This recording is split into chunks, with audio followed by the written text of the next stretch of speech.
Photo by Gregory Shamus. Getty ImagesThe Detroit Lions draft discussion is in full swing as is the mock draft season now that the Super Bowl has concluded. Of course, Detroit is the new home of two former New England Patriots and head coach Matt Patricia and general manager Bob Quinn, both coming to the Motor City after their careers were launched in Foxboro. Fans still want to know, has our brain trust learned from the mistakes of Lions past leading up to this coming draft? After watching the Pats get to their 9th Super Bowl since 2001, all fans including us at Kick in the Crotch Weekly are salivating at the idea of that kind of dominance. Detroit has 0 appearances in the annual event that started after the NFL-AFL merger back in 1967. Ouch. One internet meme sarcastically quipped that Detroit is still undefeated in the Super Bowl, or there's the classic Lion King meme where Simba asks Mufasa, "Dad, what's a Super Bowl?" To which Mufasa responds, "I don't know, son, we're lions." That's just hurtful. Plain piling on. Detroit Lions draft options. Many websites have more comprehensive lists of draft options and rankings, but a quick look at Lions Twitter or other social media activity will tell you that many fans are divided about what to do with the 8th overall pick. At pick number 8, the Lions could go in many different directions. Some of those directions have been tried, although one player's failures are no sure thing of it happening again. Here is a list of players that Kick in the Crotch Weekly says will be gone prior to the Lions being on the clock. Obviously, barring trade, 7 players will be gone, but we can only make educated guesses with only part of the pre-draft process completed. Nick Bosa, defensive end, edge, Ohio State. Quinnen Williams, defensive tackle, Alabama. Josh Allen, edge, outside linebacker, Kentucky. Let's look at the Lions' options beyond those 3. Next, players the Lions might consider. Page 2, photo by Tim Warner, Getty Images. Beyond those 3, there is a huge variance in opinion. Next tier of talent has multiple options that could fall to, or past, the Lions. KCW looked through several websites to get a varied opinion about the top 10 players. NFL Draft Scout, NFL Draft Geek, and Draft Tech were all looked at. Here are the most frequently named top 10 athletes after Nick Bosa, Quinnen Williams, and Josh Allen. Ed Oliver, defensive tackle, Houston. Clelin Ferrell, edge, defensive end, Clemson. Devin White, inside linebacker, Elsewhere. Andraez, Greedy Williams, cornerback, LSU. Rashawn Gary, defensive end, Michigan. Hawkinson, tight end, Iowa. Byron Murphy, cornerback, Washington. Jonah Williams, defensive tackle, Alabama. Greg Little, offensive tackle, Ole Miss. Dwayne Haskins, quarterback, Ohio State. Want your voice heard? Join the Sideline Report team. Write for us. By now, if you've read any amount of draft talk, you've likely heard of all 13 players. There are also ebbing and flowing opinions of some of these players, as well. This list is fluid, especially when the NFL Combine hasn't happened yet, and there are as many opinions about the tape of each man as there are social media accounts. Don't be surprised if several prospects are dropped out of first-round consideration altogether. Those events could clarify a muddled situation for the scouting department. Next, Detroit Lions needs. Page 3, photo by Theron W. Henderson, Getty Images. The Lions need to generate more pressure from the edge on defense. This means acquiring a defensive end or outside linebacker, who is a good athlete with pass rush skills. Lions have few options outside of linebackers Devin Kennard and Jared Davis, so depth there is a need. The interior of the line looks solid with rookie Deshaun Hand, Damon Harrison, and Ashawn Robinson all playing the run well. A middle linebacker and overall depth at linebacker are necessary, especially with Jared Davis looking like he found a new home at weak side linebacker. A second starter at cornerback is obvious, but the depth behind Pro Bowler Darius Slay is suspect. If Glover Quinn, safety, retires or leaves the secondary, would need help behind Tracy Walker, a rookie who played well when called upon. The receiver corps, which includes tight ends, fullbacks, and H-backs, is lacking a burner, fast receiver, or playmaker from the slot. A starting tight end and another receiver look necessary to help the offense stretch the field. Wide receiver T.J. Jones did not look like the versatile, multi-tool answer to losing Golden Tate via trade during the season, not to mention the health of the other starters was a challenge to the depth chart. An under-discussed issue is the lack of development of offensive tackle Taylor Decker, who has dealt with injuries but hasn't seemed to progress enough after a very good rookie campaign. According to Pro Football Focus, his overall grade, 70.4, above average, ranked him 35th among qualifying tackles. 2018 was a better year for Decker, but his position outside of the top 30 tackles is troubling for a former first-round pick. Here are the grades for the whole offense from Pro Football Focus, via their Lions account on Twitter. The Lions offensive grades as a team in 2018: offense, 75.1, 16th, passing, 75.5, 14th, pass blocking, 80.7, 8th, receiving, 72.8, T21st, rushing, 70.2, 23rd, run blocking, 59.9, 11th, overall team grade, 83.2, 19th. Lang, right guard, and Rick Wagner, right tackle, who will both be making in excess of $11 million for next year. Luckily, a fifth-round selection, Tyrell Crosby, has played very well and could allow the Lions to let go of a high-priced lineman. Neither Wagner nor Lang has played a full season in their two campaigns, with Lang missing 10 games to back, neck, and head injuries in 2018. Lastly, depth is needed behind quarterback Matthew Stafford and running back Kerryon Johnson, with players moving on like LeGarrette Blount. The need at running back is more significant, due to Johnson missing 6 games and thus probably will require a higher pick to address it. If a very good quarterback prospect is sitting there in the middle rounds, don't expect Quinn to look the other way. He knows Stafford needs a more competent backup than Matt Castle. Detroit Lions draft considerations: Bob Quinn had a really nice class last year, which looks to have filled or produced future starters at as many as 6 positions. Rookies: Frank Ragnow, Kerryon Johnson, Tracy Walker, Deshaun Hand, Tyrell Crosby, and Nick Bodden could all be starters as soon as the start of the 2019 season. There are some players on the list of likely draftees that should be prioritized by several factors, all of which we have seen the front office screw up historically. Next, draft advice, build from the inside out. Page 4, photo by Matthew Holst, Getty Images. Bob Quinn seems to follow this philosophy as evidenced by his use of picks his first 3 drafts. All of the Detroit Lions draft picks by year can be seen here. Quinn used a total of 10 picks on offensive and defensive linemen, notably, using 4 of his first 5 picks up front in 2016. Half of the 2018 Hall of Talent was dedicated to both lines, as well. The Lions still have ongoing issues at edge rusher on defense and guard tackle on offense,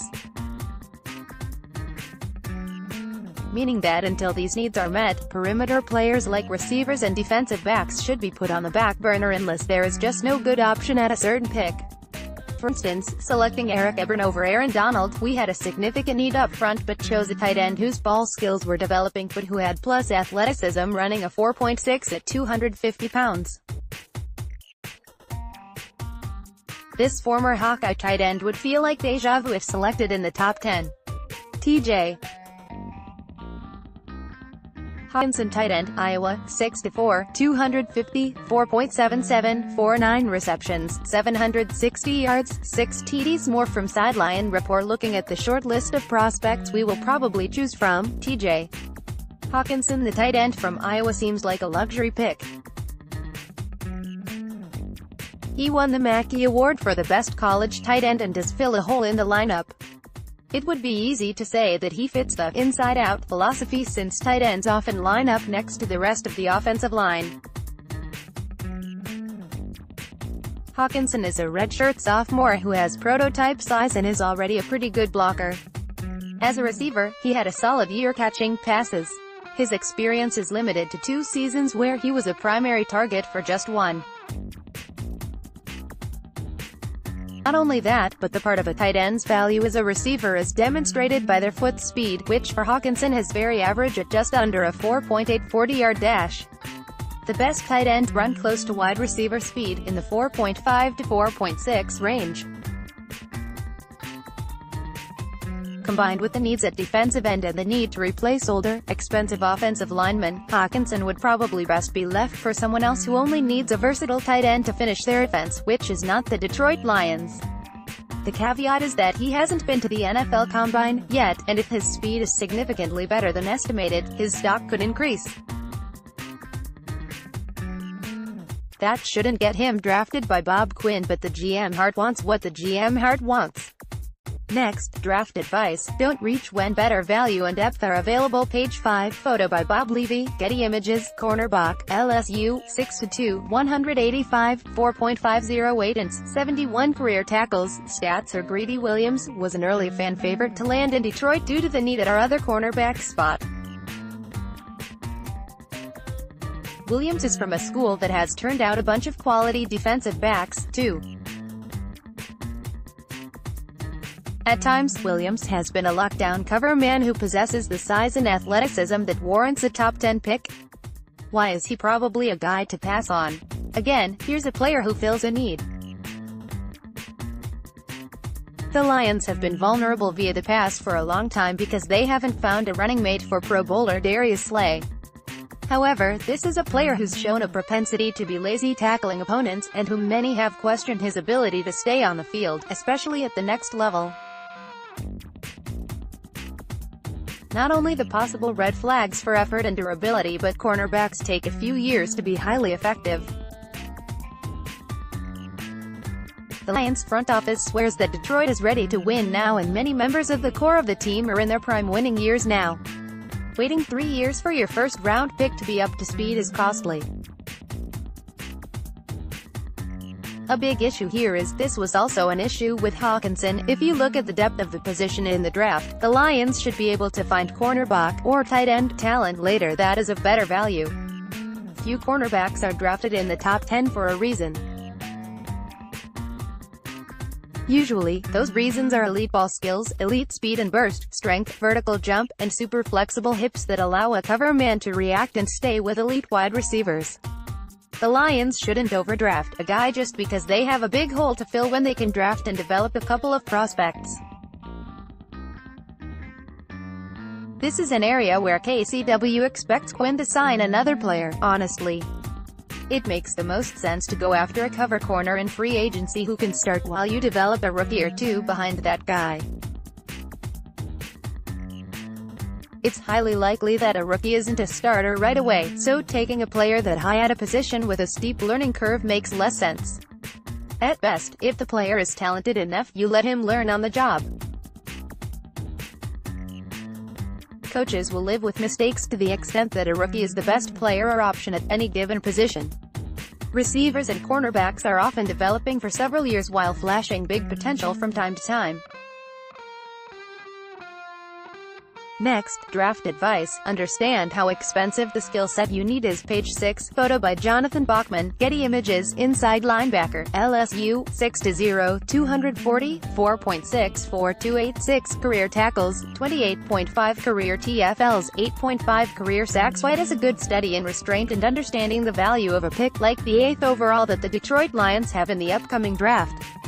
He is from a Power 5 conference school, Louisiana State University, and he has the makings of a very good, possibly Pro Bowl level starter. The guy is a sideline-to-sideline defender that makes plays with good speed and power. You can see his stats here. Why is he probably a guy to pass on? Devin White would not be the worst player to pick at number 8. There are some things to consider before you take him, though. Is a middle linebacker an inside player? Yes. Is an inside linebacker a need? Yes. Have the Detroit Lions drafted a player that high at that position? No, although Jared Davis was taken very early for his position. Since Jared Davis has been moved to his weak side position, likely for good, there is a hole up the middle of the defense which the Lions tried to fill with other players and Davis while he struggled inside. One problem is that Devin White is similar in many ways to Davis. Next, Quinn has to decide if his defense requires an inside linebacker to be taken this high to fit his defense. 3 inside linebackers to take clues from Ardone to Hightower, New England Patriots, CJ. Mosley, Baltimore Ravens, and Benardrick McKinney, Houston Texans. All three are either Pro Bowl players or start for a team that runs a similar system. Mosley was drafted highest with pick 17 of round 1, followed by Hightower with pick 25 overall, and lastly, McKinney was drafted round 2, pick 43. Those are three of the very best in the NFL. The number 8 pick is even more expensive, and the Detroit Lions already used the number 21 overall in 2017 on Jared Davis.